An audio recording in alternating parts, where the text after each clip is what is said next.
सब बैंकों को एक स्टेटमेंट जारी करना चाहिए। आई नो बैंक्स कहते हैं कि हम क्लाइंट स्पेसिफिक इन्फॉर्मेशन नहीं देते हैं, लेकिन यहाँ पर एक इशू एक पूरे सिस्टम का है।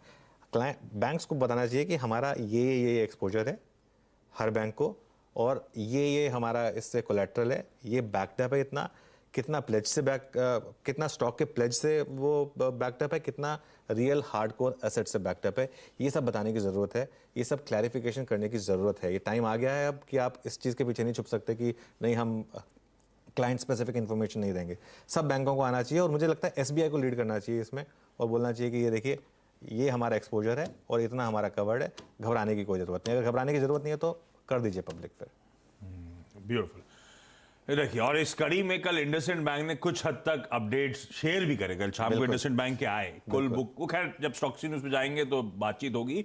कुल बुक का 0.49% वो कह रहे हैं अदानी ग्रुप में, या उन्होंने कहा था जो बहुचर्चित नाम है उस ग्रुप में इसका एक्सपोजर, उन्होंने नाम स्पेसिफिकली नहीं लिया, लेकिन बट ऑब्वियस था। तो कुछ क्लैरिफिकेशन आने शुरू हुए। बिल्कुल सही है, क्योंकि बैंक्स ने काफी ज्यादा पिटाई झेली है, कंसर्न्स माउंट हो रहे हैं, एक सिस्टमिक रिस्क की तरफ जाने के क्वेश्चन मार्क उठ रहे हैं। तो क्लैरिटी दें, सब अपडेट्स दें, ज्यादा बेहतर है।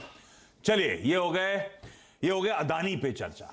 आज तो खैर ओपनिंग के बाद इस अदानी इंटरप्राइजेज, अदानी ग्रुप के सारे स्टॉक्स हमारे रडार पे रहेंगे। ये हमारे डोमेस्टिक इशू था।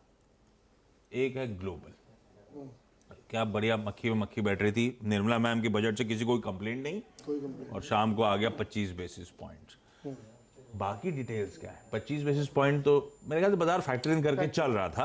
अब उसके आगे की कहानी क्या बोल रहे हैं वो? उसके आगे की कहानी भी अच्छी है। उन्होंने ये बयान दिया कि पहली बार मुझे ऐसा लग रहा है कि हमारे प्रयास सफल हो रहे हैं, यानी इन्फ्लेशन कम हो रहा है, और उस पे बहुत होपफुल है। तो अब वो ये मान के चले, उन्होंने भी कहा कि शायद 1 या 2 हाई कभी और होंगी 25 की।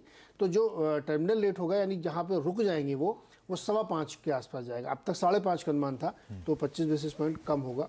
और हमें लगता है कि बैक टू बैक हाइक कर देंगे, एक मार्च में कर देंगे, उसके बाद 1 अप्रैल या मई में कर देंगे, और वहाँ के बाद फिर पॉज।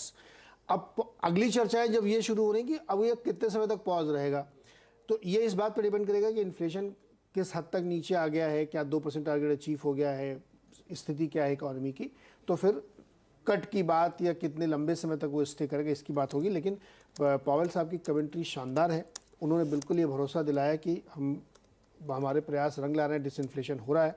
तो इसको बाजार ने बहुत अच्छे से वेलकम किया, और इसीलिए आप ठीक है, मेटा के रिजल्ट बहुत अच्छे थे, एएमडी के रिजल्ट बहुत अच्छे थे, सबके गाइडेंस बढ़िया थे, स्टॉक का सपोर्ट उसमें मिला।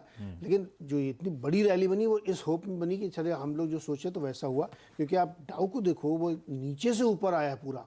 तो इस तरीके के मार्केट ने बढ़िया रिएक्शन दिया, बॉन्ड यील्ड नीचे आ गई, डॉलर वीक